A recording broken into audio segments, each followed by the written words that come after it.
Hi guys, it's Kelly here and I'm back with another video. Today's video is all about this cute little set. This is the STAMPtember set from Simon Says Stamp and Ink Blot Shop. If you've been to my channel before, you know I'm a huge fan of Tiffany's and her stamp store, which is Ink Blot Shop. So I'm using a couple of other sets from her as well. But the STAMPtember set, the set with the little boy and the little girl and the little tent and stuff that I showed you in the beginning, is only available at Simon Says Stamp. It is only available for STAMPtember, and once it is sold out, it is gone. So here I'm just showing you this little rug. We're going to come back to this, I promise. So just in case you love the set and it's something that you want, like pause the video, go snatch it up, because the other one that I did for Honeybee pretty much sold out in nanoseconds. So if you want it, make sure you jump over to the store and grab it. Okay, so now that you're back from your shopping spree, here's what's going to happen in this video. Let me pre-apologize. Basically, I'm going to show you how to mask a scene and how to do some distress ink coloring of a one-layer card, and that's pretty much all I'm going to get to show you. You are completely being robbed, or rabbed, as Nathan used to say when he was little. So just a couple of things about the card. I'm just setting up my horizon line.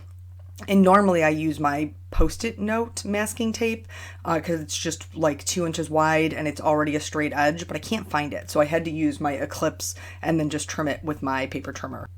I then cut another piece, and this is what I'm going to be using to create my masks for my one layer project. So we've talked about one layer cards before in the past, and you saw them all in the beginning, how they're all just kind of laying on top of each other. That's pretty much how I lay out my cards all the time. If I'm doing a very complicated card and I can't see it in my mind, I will stamp it without masking it, just so I can kind of see how the things will go. So if you struggle visualizing it, I would suggest doing that. I stamp each image in a different color so I can see it. And then that way I can decide what needs to be stamped first. Whatever you want to see the most of, you stamp first. So for this card, I knew I wanted the little lightning bug. I couldn't think of there. I would almost call him a glowworm. What? The little lightning bug jar on the little tree stump to be right up front. So I knew I was going to have to stamp those things first. And then the other tip that I have for you as far as masking paper is try to fit in as much as you can on your masking paper. Don't waste it. It is kind of expensive. You can make your own masks with copy paper and Tombow on a multi-glue if you don't want to buy masking paper. I did that for years. This is just way easier.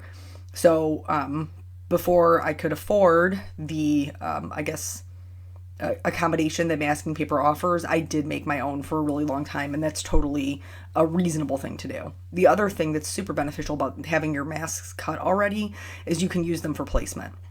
So here, this is actually, I think it's a puddle, one of my favorite sets from Tiffany, and I have used it before in other cards. It's called Get Grounded. It was such a genius stamp set. She basically drew a bunch of grounds of scenes so that you could just stamp those and then stamp your image and bam, like that scene card, which is amazing, and she's brilliant for doing it. But I am using the puddle from that set as the top of my tree stump, and then the one I showed you in the beginning was a rug from it's a puppy dog set, Playful Pups. So if you have something like that already in your arsenal, you could totally use that to turn that into a tree stump. So the part of the glass, the only reason I masked the top of it is because glass is see-through. So I need to see the things through the glass into the background, but I don't want them to be perfectly seen. So that's why I'm just trimming out the bottom half of the jar. I'm going to mask that. I'm going to stamp everything full strength. And then I'm going to remove the mask and I'm going to stamp it again without re-inking. That's called second generation stamping, so that you can still see the wood behind the glass, but it's not going to be as prominent. Should I have done this with all of my other stamps? Yes, I should have. Did I? No, I did not. Like with the tent and the tree in the background, I definitely should have done the same thing. I didn't. But decisions were made and it was what it was. I'm going to be honest with you. It was not a great day. Now, I told you before you were being robbed. Why are you being robbed? You're being robbed of two things, really. It's a full-on holdup. You're being robbed of the wedding story. Not forever, just for this video. I told you the next time I came back, I would have the wedding story for you, and that turned out to not be true. I have to go back to the card. So here, I wanted both of the characters in the card, but I couldn't make them fit without putting one slightly above the other. So I am going to modify my landscape to make that make sense. I'm still going to place them relatively close together because the closer something is to the front of your card, the bigger it should be. That's why it makes sense that the jar and the lightning bug are so large. It's because it's going to be right up in your face, where the people will be a little bit further back. So it does present a small problem that they are the same size. But by keeping them close together and slightly changing the landscape, I don't think it's that noticeable, and I'm kind of cheating, and I think getting away with it. So then I'm going to mask all of these as well, not because I'm stamping over them, but because I'm doing Distress Inking in the background. So back to how I'm robbing you. So the wedding story. I will tell you the wedding story. I promise you. I am so excited to tell you the wedding story. But this video is not long enough to do that, which is the second way you're being hijacked, people. The second way you're being hijacked is this video is only, 17 minutes long because my camera died. Like, its final death. It went to be with Jesus. I don't know what happened. So I can tell you what happened on my end. I cannot tell you why the camera will not work. Basically, I was in the middle of doing this card, and I was kind of rushing to get it done. I made Peanut a promise a long time ago that unless it was an emergency, I would not do cards while he was awake and I could be spending time with him. So I have not. And that's one of the reasons why I don't have as many videos. Because he's older now and there's a different interaction than when he was a baby and he would just sit in his little rocker and take a nap while I card made, right? Right. So it was an emergency because I did not get the stamp set until today. I literally pulled it out of my mailbox today. So I was on the hustle to get this card done and I was rushing. So I was going through and doing it. Here's the other thing. Sometimes you don't do all of your masks right away because you don't think about the fact that you're going to have to mask them. So I didn't originally stamp my moon because I did not think about the fact that I would need to mask it, but unless I want it to be the same color as my sky, I need to mask it. So I just trimmed it out later. Don't beat yourself up. Here's also how I'm going to change that landscape. I just took another piece of my Eclipse masking paper and I drew myself a little hill. So instead of having one green pasture that they're standing in, now we're going to have levels of elevation. So I'm going to have the furthest back part. I'm going to have the hill he's standing on, her standing almost directly next to the hill on just a little bit of flatter ground, to make that make sense. Another tip, when you are putting one mask over the top of another, make sure that you're checking, especially when you're doing like horizon lines. Make sure you're checking the back of your mask because one will pick up the other. And if you're not paying attention, you'll end up just losing it and you'll think it's masked and it's not. And then sometimes that can be very, very challenging. So anyway, the camera died. I was rushing through trying to get my card done and Peanut was outside with Eric. He was cleaning out the garage while Eric was doing some things in the front yard, which was very sweet and helpful of him. And he came upstairs and he's like on the verge of tears. And I'm like, buddy, what happened? Like, what's going on here? And so pretty much what happened was he was trying to put a sponge away and he stepped on the old, like we had the doors for the china cabinet that we redid on the floor in the garage and they have glass behind him. So he stepped on those to put the sponge away and his foot slipped from the wood part onto the glass and he broke the glass. And so he starts crying and he's upset that he broke it. And I'm not upset that he broke it because accidents happen and it is what it is. Hold on one second, back to the card. So with everything masked, now I'm going to do my sunset night sky. That's kind of what I wanted going on. I didn't want it to just be blue and green. I wanted it to be a little bit more interesting than that. I originally showed you in the beginning this Ink Blot shop background. What are you called? this burst background, and I really wanted to use it, and I thought it would look super cool.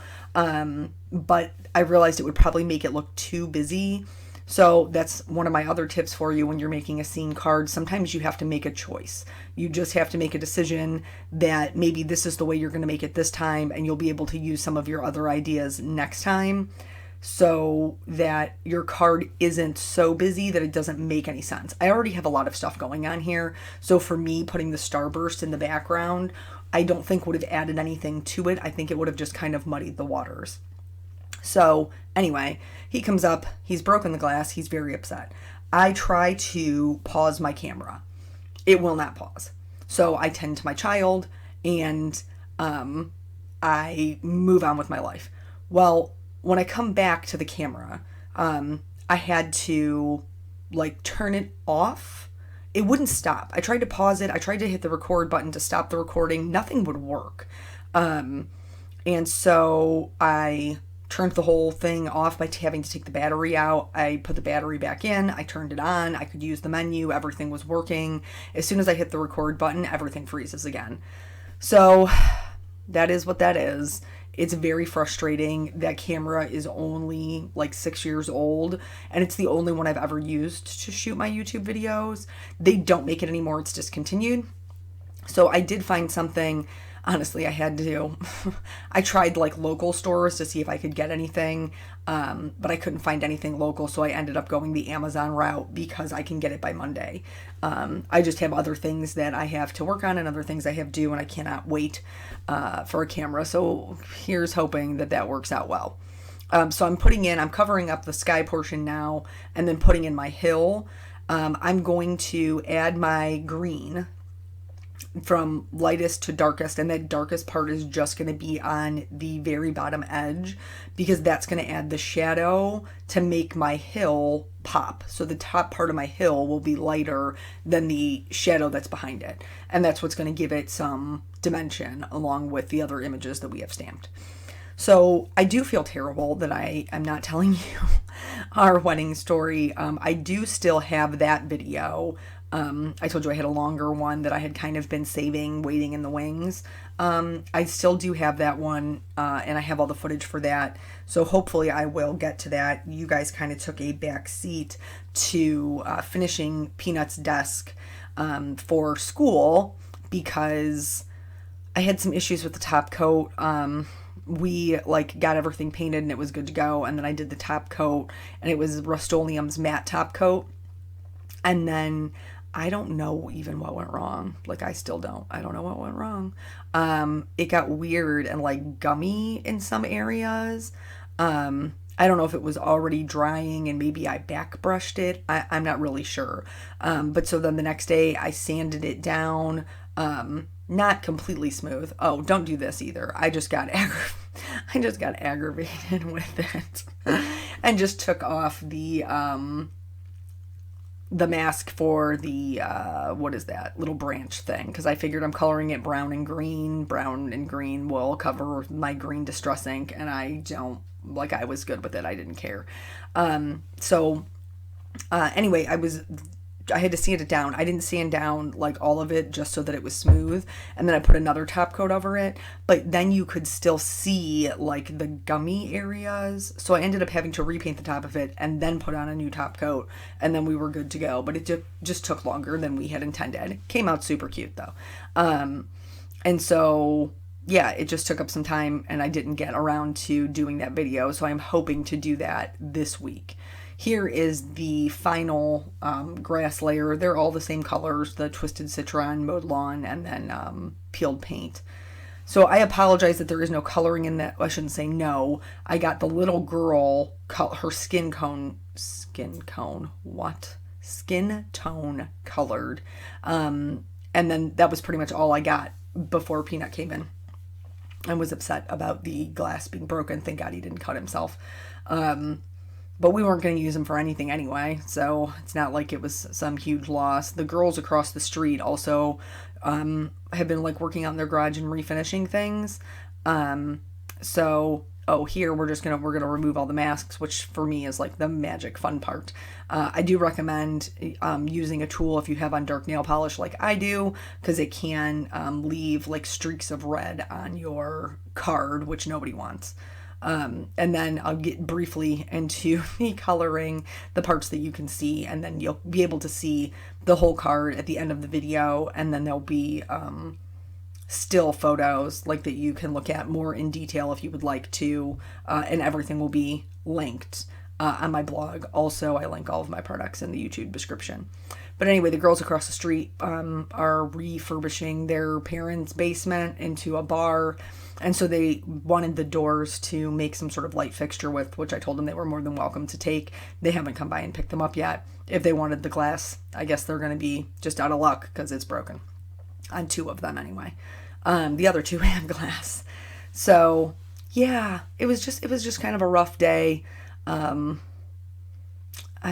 days are just like that, you know, and then you count your blessings and figure you'll get a reset tomorrow and hopefully it'll be better. I guess I'm fortunate that I'm in a position where when my camera breaks, I can get another one. And, you know, when my son steps on something in the garage and breaks it, it's not something that we needed. So even though it was a lot of things on top of things, especially this week being the week that we started online school, it was a day. And I'm not sad to let it go, and I'm looking forward to tomorrow. Yeah, so just a quick reminder about STAMPtember. If you do really want this set, it's adorable. She's got such great stamps. If you haven't headed over to her shop ever before, I would encourage you to do so. But it will be, once it's gone, it's gone. So yeah, that's it. So I apologize again that you didn't get to see it in its entirety, but here it is finished. Thank you guys so much for joining me and hanging in there. I will catch you on the next video. Bye.